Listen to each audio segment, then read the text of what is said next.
देखो बेटे, हमें जो नेक्स्ट टॉपिक करना है वो है पेरीमीटर एरिया का पोर्शन है और इस बार हमें पढ़ना है पैरेललोग्राम। ठीक है, तो पैरेललोग्राम आप लोग जानते हो कि क्या होता है। पैरेललोग्राम इस तरीके का एक शेप है जो एक रेक्टेंगल जैसा ही होता है, बस थोड़ा सा स्लैंट होता है। ठीक है, तो यहाँ पर एरिया ऑफ पैरेललोग्राम मैंने आपको फॉर्मूला लिखवाया था, बेस इनटू हाइट। ये मैं आपको लिखवा चुका हूँ जब मैंने लास्ट क्लास में कराया था। तो यहाँ ध्यान दें, यहाँ पर आपके पास ये तो जहां पर ये जो साइन होता है ये होता है परपेंडिकुलर का साइन, इसका है परपेंडिकुलर 90 डिग्री। तो परपेंडिकुलर जो होती है ये हाइट होती है, तो हाइट कितनी है 4 सेंटीमीटर। और इसी का जो बेस है कॉरस्पॉन्डिंग बेस कौन सा होगा, ये होगा कॉरस्पॉन्डिंग बेस। यस और नो? ये बेस नहीं है, ये भी बेस नहीं है, ध्यान रखना। याद रखना 90 डिग्री जहां बना रहा है वही उसका क्या होता है बेस। अगर ये 5 है तो ये भी कितना सेंटीमीटर होगा, because opposite side of parallelogram are equal. Opposite side parallelogram क्या होती है, इक्वल। जैसे रेक्टेंगल में अपोजिट साइड्स क्या होती हैं, इक्वल होती हैं। सेम उसी तरीके से जो आपका पैरेललोग्राम में अपोजिट साइड्स क्या होंगे, इक्वल होंगे। सो अगर आपको निकालना है एरिया ऑफ पैरेललोग्राम तो फॉर्मूला है बेस इनटू हाइट। जो हाइट है उसका बेस कितना है, कॉरस्पॉन्डिंग बेस कितना है 5 सेंटीमीटर और हाइट कितनी है 4 सेंटीमीटर। सो आपका आ जाएगा 5 4 20 सेंटीमीटर स्क्वायर। यहाँ तक क्लियर हो गया आप लोगों को? तो ये तो इजी है। अब नेक्स्ट का देखते हैं। ये भी एक पैरेललोग्राम है, इसमें ए मतलब एरिया है, एरिया कितना है आपका 88 सेंटीमीटर स्क्वायर। बी मतलब बेस, बेस कितना है आपका 11 सेंटीमीटर और एच मतलब हाइट, कॉरस्पॉन्डिंग हाइट। ठीक है, तो सबसे पहले हम क्या करेंगे, फॉर्मूला लिखते हैं area of parallelogram base into height. ये पैरेलल का साइन होता है, ध्यान रखना, पैरेललोग्राम। ठीक है, तो एरिया पैरेललोग्राम जो है, क्या हमें एरिया पैरेललोग्राम दे रखा है, दे रखा है कितना है 88 सेंटीमीटर स्क्वायर। लास्ट क्लास में मैंने आपको समझाया था जहां इसके ऊपर भी स्क्वायर होता है वो एरिया होता है, चाहे वो मीटर स्क्वायर हो चाहे वो सेंटीमीटर स्क्वायर हो। सो एरिया में देखा, एरिया के नीचे एरिया इक्वल्स के नीचे इक्वल्स का साइन, बेस कितना है आपका 11 सेंटीमीटर और आपको हाइट फाइंड करना है। तो हाइट जो आपको गिवन नहीं है उसको एज इट इज हम उतार देंगे। यहां तक क्लियर है? 11 यहाँ पर मल्टीप्लाई होगा हाइट के साथ, सेकंड साइड जाएगा तो क्या हो जाएगा, डिवाइड जाएगा। सो आप हाइट को यहाँ पर ही छोड़ दें, 88 centimetre square as it is. 11 centimetre यहाँ से आपका डिवाइड 11 सेंटीमीटर हो जाएगा, 11 8 तक कितना हो जाएगा आपका 88। सो आपका जो हाइट है वो आ गया 8 सेंटीमीटर। यहाँ तक क्लियर है सबको?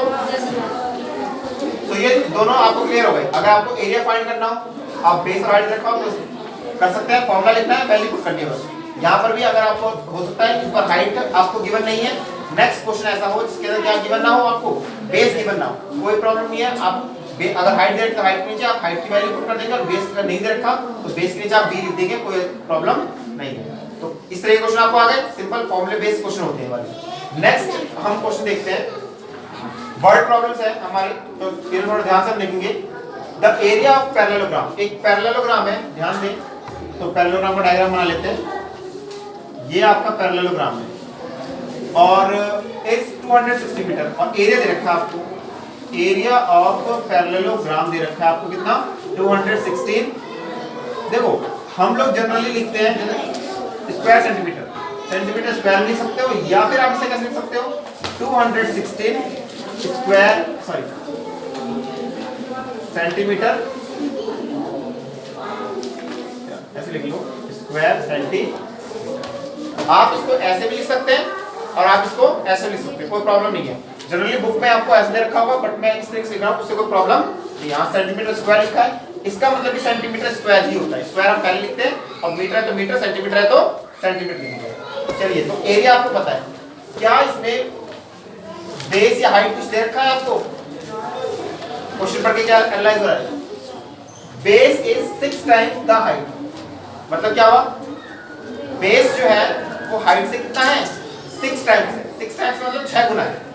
तो ना आपको बेस पता है ना आपको हाइट पता है। भाई यहाँ पर 6 दे रखा है, ये मत समझ लेना कि 6 जो है वो बेस है। बेस के बारे में क्या इंफॉर्मेशन दे रहा है कि बेस इज 6 टाइम्स, बेस जो है वो 6 टाइम्स है। किससे 6 टाइम्स है, हाइट से 6 गुना है। तो हाइट ही नहीं पता हमको, मान लो हाइट अगर होती 10 तो 10 का 6 टाइम्स कितना होता है 10 6 60, लेकिन हमें हाइट नहीं पता, हमें बेस क्या पता होगा तो जब आपको हाइट और बेस ना पता हो उसमें हमेशा ध्यान रखेंगे आप लोग कि हाइट, ये जो बार वाला दे रखा है, एक बेस है और एक क्या है, हाइट है। तो आपसे बोला बेस जो है 6 टाइम्स हाइट का। जब आपको ये सेकंड वाला नहीं पता, फर्स्ट वाला पता नहीं लगा सकते, तो सेकंड वाले को आप x मान लेते हैं। क्या मान लेंगे? तो यहाँ पर आप क्या मानेंगे, height of parallelogram is equals to x, और बेस के बारे में क्या इंफॉर्मेशन दे रहा है कि बेस इज 6 टाइम्स, बेस जो है वो 6 टाइम्स होगा, तो 6 टाइम्स का मतलब हो जाएगा 6x। अगर 4 टाइम्स बोलता हूं तो हम क्या लिख देते हैं 4x, अगर 5 टाइम्स बोलता हूं तो हम क्या लिख देते हैं 5x। सो आपका बेस जो है, base of parallelogram is equals to 6x। ये आपको बात समझ में आ गई? मैंने x और 6x क्यों लिखा? जब भी आपको इस तरह से दे रखा होगा इंफॉर्मेशन में 6 टाइम्स 4 टाइम्स, तो हमेशा जो बाद में जो दे रखा है उसको आप x मानोगे, और जो फर्स्ट आपको देखा 6 टाइम्स बोला तो 6x, 3 टाइम्स बोलेगा तो 3x, 4 टाइम्स बोलेगा तो 4x का। क्लियर हो गया ये? चलिए, सो आपके पास एरिया भी है, हाइट भी है और बेस भी है। सो आप फॉर्मूला लगाएंगे यहाँ पर, एरिया ऑफ पैरेललोग्राम का फॉर्मूला होता है बेस इनटू हाइट।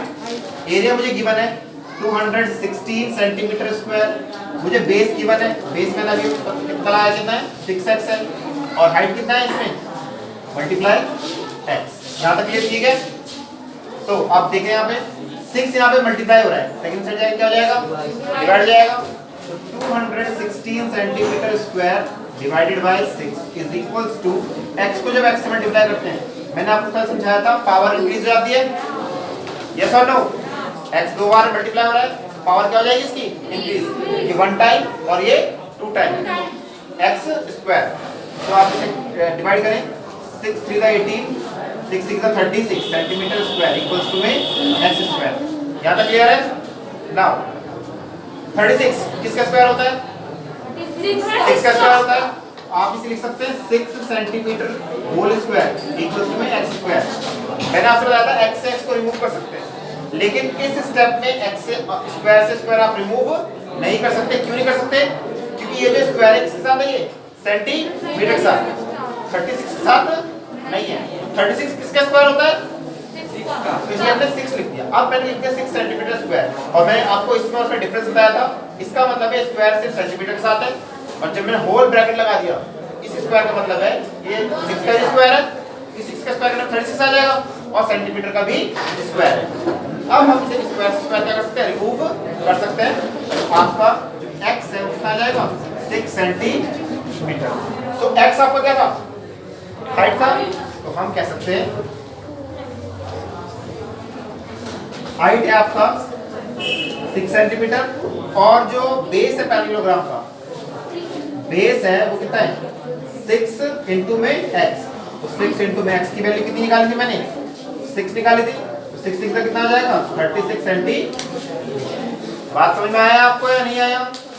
भाई हाइट x था और बेस 6x था, तो हाइट x था, तो x था तो क्या इस वैल्यू कितनी है 6 है, तो हमने x की वैल्यू कितनी लिख दी 6, और यहाँ पे 6x था, तो 6 मतलब 6 को आप किससे मल्टीप्लाई करोगे 6 x की वैल्यू कितनी है 6 है। ये क्लियर हो गया आप लोगों को कि अगर आपको बेस भी ना दे रखा हो और हाइट भी ना दे रखा हो, 6 टाइम्स या 3 टाइम्स करके अगर क्वेश्चन दे रखा हो, उस क्वेश्चन को आप इस तरीके से करेंगे। क्लियर है आपको? ठीक है। नेक्स्ट हम आपको एक क्वेश्चन देखते हैं, the area of rhombus. Rhombus आपको मैंने डायग्राम बताया था कैसा होता है। पैरेललोग्राम रेक्टेंगल जैसा होता है, थोड़ा सा टिल्ट होता है, और रोम्बस जो होता है वो स्क्वायर जैसा होता है, थोड़ा सा टिल्टेड होता है। अब इनमें डिफरेंस क्या होता है मैं आपको एक बार फिर से बता देता हूँ। रोम्बस और स्क्वायर में देखो, ये आपका स्क्वायर है और ये आपका रोम्बस। इसमें चारों साइड इक्वल होती हैं, इसमें भी चारों साइड क्या होती हैं, इक्वल होती है, बट इसमें सारे ऑल एंगल्स कितने डिग्री के होते हैं 90 डिग्री, लेकिन यहाँ पर अपोजिट एंगल क्या होते हैं, इक्वल होते हैं। ऑल एंगल 90 डिग्री के नहीं होते, 90 डिग्री का होता है कैसा होता है, एकदम स्ट्रेट होता है, बट ये थोड़ा कैसा है, टिल्टेड है, थोड़ा टेढ़ा है। इसलिए ये जो फिगर है क्या है, ये आपका रोम्बस और ये आपका क्या है, स्क्वायर। डिफरेंस समझ में आ गया नहीं? सेम यही डिफरेंस रेक्टेंगल और स्क्वायर में होता है। क्लियर हो गया ये? चलिए, सो इसको हम करते हैं। आपको क्या गिवन है, एरिया ऑफ रोम्बस दे रखा है, ठीक है, कितना है 60। एरिया ऑफ रोम्बस कितना है 60 मीटर स्क्वायर। और आपको क्या दे रखा है? पेरीमीटर ऑफ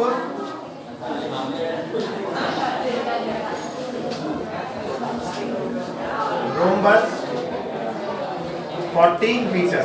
आपको फाइंड क्या करना है? हाइट फाइंड करना है। तो इसका एक डायग्राम बनाते हैं, देखिए ध्यान से। ये आपका क्या है? एक रोम्बस है।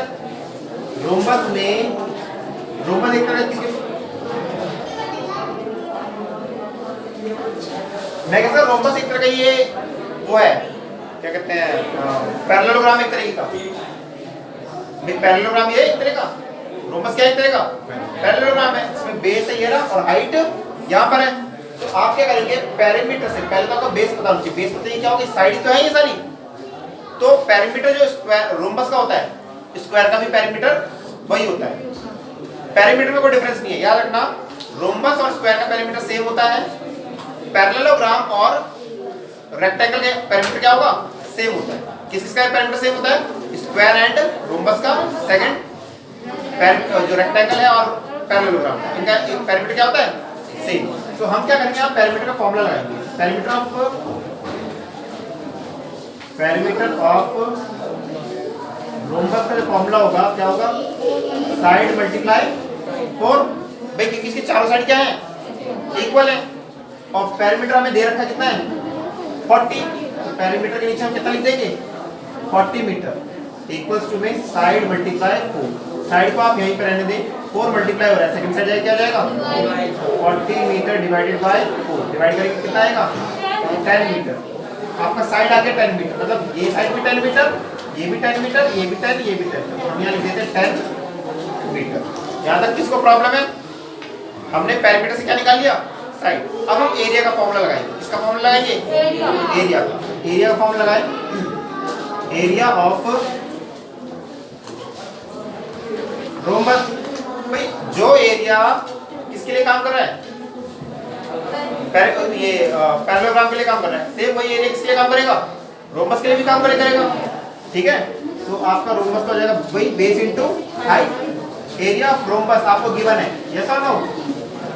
60 मीटर इक्वल्स टू बेस। आपको अभी अभी निकाला आपने बेस। बेस कितना है? 10 मीटर इनटू में हाइट आपको नहीं पता, हाइट एज इट इज रहने दो। हाइट को आप यहाँ पर ही छोड़ दो। 10 मल्टीप्लाई हो रहा है, क्या हो जाएगा आपका? डिवाइड हो जाएगा 10 से। कितना आ गया? 6 मीटर। आपका हाइट आ गया 6 मीटर। क्लियर है आपको? नहीं है भाई? आपको एरिया भी दे रखा था, पेरीमीटर भी दे रखा था। आपको ना तो बेस पता था, ना इसका क्या पता था। तो पेरीमीटर का हमने पहले क्या निकाला? इसका साइड निकाल लिया। साइड इसका बेस कहलाएगा। और फिर एरिया का फॉर्मूला लगा के हमने इसका क्या निकाल लिया? हाइट। कोई प्रॉब्लम है इस क्वेश्चन में? फटाफट से ये जो 4 क्वेश्चन मैंने आपको बताए ये उतारे, फिर आगे। ओके बेटे, नेक्स्ट जो हमारा है, अभी तक हमने स्क्वायर कर लिया है, फिर हमने ये रेक्टेंगल कर लिया है, फिर पैरेललोग्राम और रोम्बस भी हमने समझ लिया कि क्या होता है, उसका डायरेक्ट एरिया कैसे निकलता है, या फिर हाइट, बेस, या फिर आपका लेंथ या ब्रेड्थ फाइंड करना तो कैसे करना है, कॉस्ट कैसे फाइंड करते हैं हम लोग। ठीक है ना। अब नेक्स्ट जो टॉपिक है वो इसी पेरीमीटर एरिया का ही है। अब हमें ट्रायंगल्स के बारे में पढ़ना है। ठीक है। तो ट्रायंगल्स के बारे में देखिए, ट्रायंगल का मैंने फॉर्मूला लिखवाया था, कह रहा फाइंड एरिया ऑफ ट्रायंगल। ठीक है। एरिया ऑफ ट्रायंगल निकाल दे पहले। सो एरिया, एक चीज और है इसमें, एरिया ऑफ ट्रायंगल निकालो तो लेकिन किसमें निकालना है? Square metre. और हमें बेस और ऑल्टीट्यूड किसमें दे रखा है? सेंटीमीटर में। आंसर चाहिए उसे मीटर स्क्वायर में, और हमें दे रखा है किसमें? सेंटीमीटर में। पहला काम हमारा ये होना चाहिए, यूनिट हमें चेंज करना है। अगर वो सिर्फ यहाँ तक बोलता find the area of triangle तो हमें कोई प्रॉब्लम नहीं थी, हमारा आंसर निकल जाता सेंटीमीटर स्क्वायर में। लेकिन आंसर किसमें मांगा गया इसमें? In square metre. तो हम पहले से चेंज करेंगे। तो बेस जो है 1 मीटर में कितने सेंटीमीटर होता है? 100 सेंटीमीटर होते हैं, ये आपको पहले से पता है। ठीक है। और आप क्या करो, सेंटीमीटर छोटा होता है या मीटर छोटा होता है? सेंटीमीटर छोटा होता है। और सेंटीमीटर को हम मीटर में चेंज कर रहे हैं, तो छोटे यूनिट को बड़े यूनिट में चेंज कर रहे हैं। तो छोटे यूनिट को बड़े यूनिट में चेंज करने के लिए क्या करते हैं हम लोग? डिवाइड करते हैं। ठीक है। तो 8 डिवाइडेड बाय किससे कर देंगे? 100। तो सेंटीमीटर को किसमें आ जाएगा? ये मीटर। और डिवाइड जब आप करोगे तो इसका आएगा 0.08 मीटर। और जो ऑल्टीट्यूड जो होता है यही हाइट होती है। ठीक है। इसी को हम क्या कहते हैं? हाइट जो कितना है वो 6 सेंटीमीटर है, तो 6 पाउंड किससे डिवाइड करेंगे 100 से, तो किससे चेंज जाएगा ये मीटर में। आपका ये सॉल्व हो क्या जाएगा 0.06। अब आपको निकालना है area of triangle. Area of triangle formula होता है हाफ इनटू में बेस इनटू में हाइट। तो हाफ इनटू में बेस कितना है 0.08 मीटर और हाइट कितना है 0.06 मीटर।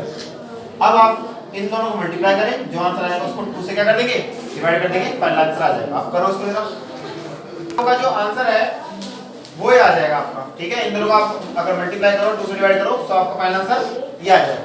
ठीक है, नेक्स्ट क्वेश्चन हम देखते हैं। ये एक वर्ड प्रॉब्लम है, इसके बेस पे आप क्वेश्चन आप कर सकते हो। अगर आपको एरिया दे रखा हो, बेस दे रखा हो तो हाइट निकाल सकते हो। एरिया दे रखा है, हाइट, बस आपको फार्मूले के नीचे क्या करनी है वैल्यूज पुट करनी है।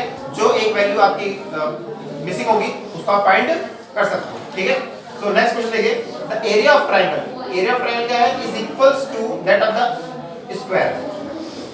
क्या बोला इसने, एरिया ऑफ जो ट्रायंगल है उसके इक्वल है एरिया ऑफ स्क्वायर के। लिखा हुआ साफ साफ एरिया ऑफ ट्रायंगल। ठीक है, यहां हम लिख देते हैं ATQ। ATQ का मतलब है अकॉर्डिंग टू क्वेश्चन। क्या कहता है आपसे, area of triangle is equal, area is equal to इसके that of a square. Area of square. Clear हो गया या नहीं हुआ? क्वेश्चन का अकॉर्डिंग ये बोल रहा है। ठीक है, सो एरिया ऑफ ट्रायंगल का फॉर्मूला क्या होता है half into base into height, और एरिया ऑफ स्क्वायर का फॉर्मूला क्या होता है साइड मल्टीप्लाई साइड। इसका एरिया इसके नीचे, इसका एरिया का फॉर्मूला हमने नीचे नीचे लिख दिया। ठीक है, अब जो वैल्यूज हमें पता है हम उस वैल्यू को क्या कर देंगे पुट कर देंगे। तो करते हैं, देखते हैं। Square of side length, square की जो लेंथ है वो कितनी है, साइड कितनी रखी है आपको, यानी कि साइड हमें पता है 40 सेंटीमीटर इनटू में यहाँ पर क्या आएगा 40 सेंटीमीटर। यहाँ तक क्लियर है? ठीक है, आपको ये क्वेश्चन में ऑलरेडी गिवन है, लिखा है यहाँ पर side of square of side. Square की जो साइड है कितनी है वो 40 centimetre. Find the side of the triangle whose corresponding altitude. Altitude मतलब क्या रखा है, क्या होती है ऑल्टीट्यूड मींस हाइट। हाइट कितनी रखी है आपको 64। तो 1/2 बेस आपको नहीं पता और आपको हाइट दे रखा है 64 सेंटीमीटर। क्लियर हो गया आपको, ठीक है ना। Find the side of triangle. Triangle का क्या फाइंड करना है आपको साइड। भाई ये ट्रायंगल अगर है और ट्रायंगल का ये अगर ऑल्टीट्यूड है तो यही तो बेस है। क्लियर हो गया या नहीं हुआ? थोड़ा सा मैं यहाँ बनाता हूँ, अगर इमेज आपको क्लियर नहीं दिख रही। अगर ये ट्रायंगल है, इसका अगर ये साइड है इस और ये इसके परपेंडिकुलर हाइट है, हाइट कितनी रखी है इसमें 64, और ये जो बेस है यही इसकी क्या है यहाँ पर साइड है। यस और नो? जो ट्रायंगल का बेस है वही क्या है इसका साइड है। क्लियर है? आपसे क्या फाइंड करने के लिए बोला, साइड फाइंड करने के लिए। दैट मींस वो आपसे बेस फाइंड करने के लिए बोल रहा है। क्लियर हो गया ये? अब क्वेश्चन को सॉल्व करते हैं। हमें जो चीज गिवन नहीं है तो आपका जो बेस है इसको आप यहीं पर रहने देंगे और बाकी सब चीजें सेकंड साइड। तो पहले इनको उतार लेते हैं जो ऑलरेडी राइट हैंड साइड में गिवन है 40 सेंटीमीटर इनटू में 40 सेंटीमीटर। अब ध्यान दें 1 बाय 1 हम यहां से नंबर्स को लेके जाएंगे। 2 यहां पर कहां पर है डिनोमिनेटर में, सेकंड साइड जाएगा कहां से आएगा ये, तो न्यूमरेटर में इनटू में 4 नहीं है, कितना है ये 2। 64 या मल्टीप्लाई में सेकंड साइड जाएगा कहां जाएगा वो डिवाइड में 64। ये आपका आ गया बेस। ठीक है, इसे आप सॉल्व करना, आप सॉल्व कर सकते हो इजीली। ठीक है ना, तो इसको अगर आप सॉल्व करेंगे इसका आंसर देखें, मैं यहाँ पे साइड में आपको सॉल्व करके दिखा रहा हूँ। 40 इनटू में 40 इनटू 2 बाय 64। सो 2 से कैंसिल करते हैं, 2 3 द 6, 2 2 द 4। अगेन हम इसे 4 से करते हैं, 4 10 the 40, 4 8 the 32, 8 1 the 8, 8 5 the 40, 10 5 the कितना आ गया 50 आ गया। क्लियर हो गया? तो आप डायरेक्ट यहां लिखेंगे बेस की वैल्यू कितनी आ गई 50 सेंटी। क्लियर हो गया आपको? कोई प्रॉब्लम है? तो जो आपको क्वेश्चन मिलेगा, क्वेश्चन जब आपको वर्ड प्रॉब्लम दिया जाए तो देख के डरना नहीं है, उसे आपको पढ़ के समझना है। उसके बाद जो बोला उसने सेम वो चीजें आपको करनी है, यहाँ पर करके दिखानी है। यहाँ पर जो स्टेटमेंट बोली थी वही स्टेटमेंट मैंने यहाँ पर करनी लिख दिया और फिर फॉर्मूले के फॉर्मूला लिखा, वैल्यू पुट करी, और जो आपको मिसिंग वैल्यू थी वो आपकी क्या हुई, हमने फाइंड कर ली। ठीक है, सो इसको मैं इसे आप देखकर उतार लेंगे, मैं इसे रब कर रहा हूँ, हमें नेक्स्ट क्वेश्चन करना है, इसके स्पेस चाहिए। इस पोर्शन को मैं रब कर रहा हूँ सिर्फ। देखिए नेक्स्ट है आपका a rectangular field is 28 metre long. एक रेक्टेंगुलर फील्ड है, तो रेक्टेंगुलर फील्ड बना लो आप लोग।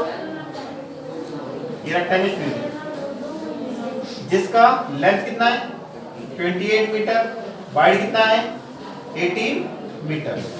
ठीक है, how many triangular flower bed each of base कितना है इसका 7 and altitude 6 metre can be laid in the garden. इसमें क्या बोला गया है, हाउ मैनी कितने triangular flower bed. Triangular flower bed कैसा होता है, देखो ऐसा,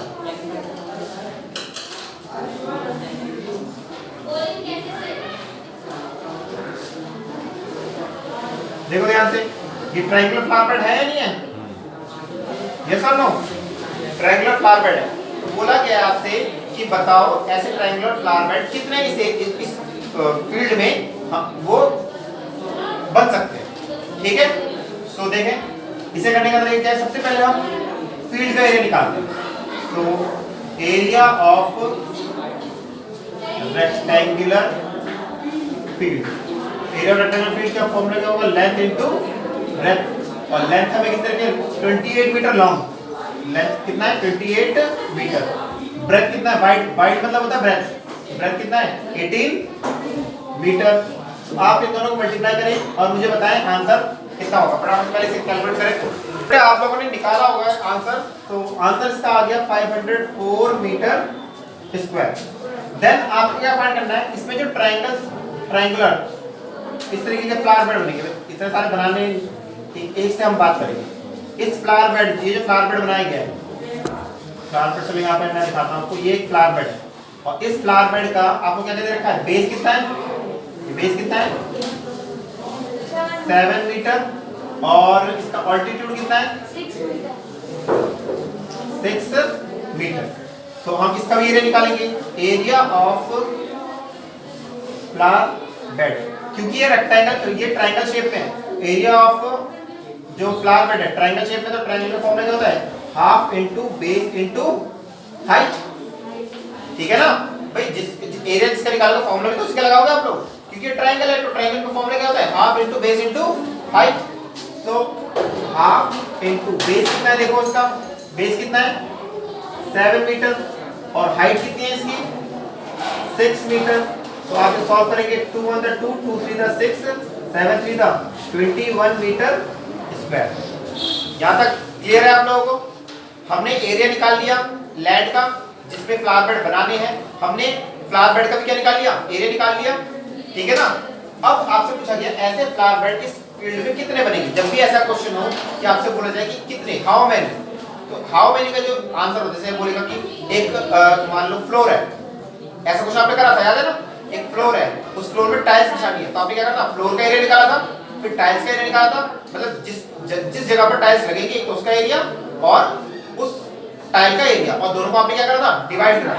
सेम उसी तरीके से आपको फ्लावर बेड बनाना, जिस फ्लावर बेड जिस ग्राउंड में बनाना है आपने उसका एरिया निकाला, फ्लावर बेड का भी एरिया निकाल लिया। अब इन दोनों को आप क्या कर देंगे, डिवाइड करेंगे, तब आपको निकलेगा कि कितने फ्लावर बेड यहाँ पर आ सकते हैं, बन सकते हैं। तो number of flower bed, number of flower bed आपको निकालना है, तो एरिया जो बड़ा वाला एरिया किसका होगा, फील्ड का होगा, area of field divided by area of flower bed. Area of field कितना है 504 मीटर स्क्वायर, और एरिया ऑफ फ्लावर बेड कितना है 21 मीटर स्क्वायर। दोनों को डिवाइड करके बताइए आंसर कितना आएगा। देखें आप लोगों ने इसे डिवाइड किया होगा, तो डिवाइड करके फाइनली आपका आंसर कितना आया बेटे 24। आप ऐसे करते हैं कि 21 टू द 42, 42 से 8 इसमें से रिमेनिंग रहेगा 84 हो गया, तो 4 द 84, 24 flower bed, 24 flower bed. So इस तरीके से आप क्या कर सकते हैं, क्वेश्चन सॉल्व कर सकते हैं। बस आपको इस बात का ध्यान रखना है, क्वेश्चन ऑलमोस्ट सेम है। कहीं पे आपको बेस निकालने के लिए बोला गया है, कहीं पे हाइट निकालने के लिए बोला गया है, कहीं पे एरिया निकालने के लिए बोला गया है, ठीक है। कहीं पर आपको नंबर्स फाइंड करने हैं, कहीं पे आपको कॉस्ट फाइंड करनी है, ठीक है ना। तो इसमें क्वेश्चन में दिक्कत नहीं है, बस आपके यहाँ फॉर्मूले अलग डिफरेंट आएंगे आपके, ठीक है ना, और उसी के हिसाब से आपको क्वेश्चन सॉल्व करना है। बाकी कॉन्सेप्ट सबका क्या है, सेम ही है, ठीक है। सो आप इतना कर लेंगे। आज हमने ट्रायंगल और पैरेललोग्राम और रोम्बस कर लिया। अगली क्लास में हम लोग सर्कल करेंगे, जो आपका फाइनल क्लास होगा उसका ये चैप्टर हो जाएगा फिनिश। आप इतना उतार लें।